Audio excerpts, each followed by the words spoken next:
বা bumper vacancy আহি আছে, যিহেতু আপোনালোকৰ বহুত ভাল খবৰ। ভাল খবৰ, যিহেতু নেক্সট মাহত ওলাই আছে বহুত বহুত বহুত হাজাৰ হাজাৰ পদ ওলাইছে। ভিডিঅ'টো চাই থাকক। নমস্কাৰ, মই তপনে অন্য এটা ভিডিঅ'লৈ আহিছোঁ। আজি ভিডিঅ'টো বহুত বেলেগতকৈ বেলেগ হ'ব আৰু ভিডিঅ'টো পূৰা চাই থাকিব। ভিডিঅ'টো সম্পূৰ্ণভাৱে যিটো আমাৰ SSC GD কনিষ্টবলৰ, মই সেইটো বিষয়ে ক'ম। A to Z কৈ যাম।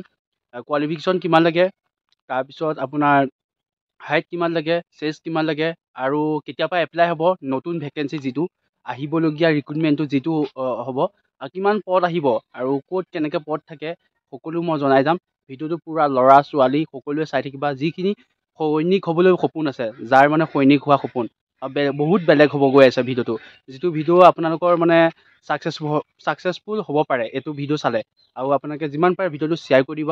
আৰু মোৰ চেনেলত যদি প্ৰথমবাৰৰ কাৰণে আহিছে, চেনেলটো ছাবস্ক্ৰাইব কৰি পূৰা বেল আইকনটোত দবাই থৈ দিব। কিয় কাৰণে প্ৰতিটো ডিফেন্সৰ ভিডিঅ' মই দিওঁ যিহেতু, আৰু যাৰ যাৰ সৈনিক হোৱা সপোন তেওঁলোকৰ কাৰণে পূৰা ইম্পৰ্টেণ্ট হয়। চাই থাকিব ভিডিঅ'টো। আৰু এতিয়া মূল কথালৈ যাওঁ। প্ৰথম কথা হ'ল যে আমাৰ যিটো এতিয়া মূল কথা হ'ল, অক্টোবৰত যিহেতু নিউ ভেকেঞ্চি ওলাব, আৰু যিহেতু এপ্লাই হ'ব অক্টোবৰ মাহত, আৰু জানুৱাৰী ফেব্ৰুৱাৰীত যিহেতু আমাৰ ৰিটেন এক্সাম হয়, যিটো আমাৰ ফিজিকেল প্ৰথমতে নহয়, SSC GD প্ৰথমতে ৰিটেন এক্সাম হয়। তাৰপিছত ৰিটেন এক্সাম হোৱাৰ পিছত যিটো আমাৰ হ'বলগীয়া প্ৰচেছ থাকে, যিখিনি কাট অফ আমাৰ প্ৰথমতে যিটো এনচাৰ কিউব মাৰে, তাৰপিছত এখন লিষ্ট মাৰে, য'ত আমাৰ যেনেকৈ এতিয়া বৰ্তমান চলি আছে ফিজিকেল টেষ্ট। এই ফিজিকেল টেষ্টলৈ নাম অহা এটা কাট অফৰ লিষ্ট মাৰে। কাট অফৰ লিষ্ট মৰাৰ পিছত এইবাৰ যিহেতু প্ৰচেছটো বেলেগ হৈছে, যিটো প্ৰচেছ আমাৰ মেডিকেল এইবাৰ লগতে হোৱা নাই, তাৰ আগৰ পৰা মেডিকেল লগতে হৈছিলে, আৰু তাৰ আগৰ পৰা কাট অফৰ যিটো হৈ গ'ল, ৰিজাল্ট মেৰিট লিষ্ট মাৰিলে, সেইটো কাট অফৰ লিষ্ট বহুত হাই গৈছিলে। আৰু এইবাৰ চাগে বহুত কম যাব, কাৰণ মই নিজে দেখি আহিছোঁ।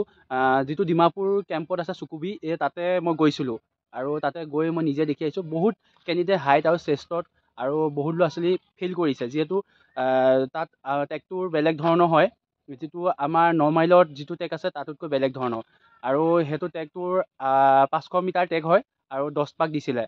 আৰু বহুতক মই সুধিছিলোঁ, লগৰেও লগতে গৈছিলোঁ যিহেতু, আৰু বহুতকে সুধিছোঁ কেনেকুৱা ধৰণৰ প্ৰচেছ, আৰু তাত কৈছে টেগটো বহুত বেলেগ হয়।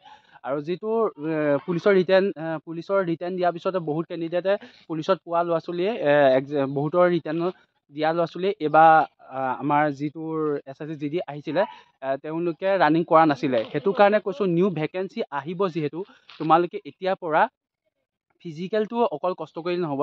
যিহেতু আমাৰ নেক্সট মাহত ওলাই আছে, তোমালোকে যিমান পাৰা এতিয়াৰ পৰা প্ৰিপেৰেশ্যন কৰি দিয়া। আৰু মোৰ লিংক দিয়া আছে, আগৰ ভিডিঅ'ত মোৰ দিয়া আছে কিতাপকেইখনৰ, যিকেইখন পঢ়িবলগীয়া কিতাপ, মানে আগৰ ষ্টুডেণ্টে পঢ়ি এতিয়া বৰ্তমান চাকৰি কৰি আছে, তেওঁলোকে মোক কৈছে এইকেইখন বুক পূৰা ইম্পৰ্টেণ্ট বুক হয়। মোৰ ভিডিঅ' দিয়া আছে আগত, তোমালোকে চাবা ভিডিঅ'টো।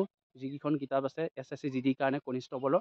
এতিয়া বৰ্তমান হ'ল বয়স কিমান লাগে। এতিয়া বহুতৰ প্ৰশ্ন, বয়স সৰু সৰু যিখিনি নতুন ল'ৰা ছোৱালী আছে, তেওঁলোকে সুধি থাকে যে বয়স কিমান লাগে, আৰু তাত কেনেকুৱা ধৰণৰ প্ৰচেছ হয় বস্তুটো এপ্লাই কৰা। এতিয়া বৰ্তমান বহুতৰ প্ৰশ্ন হয় SSC GD যিখিনি বয়সৰ কথাই কৈছোঁ মই। আমাৰ যিখিনি SC হয়, ST হয়, সেইখিনি 5 বছৰ, যিখিনি 18ৰ পৰা 28লৈকে হয়।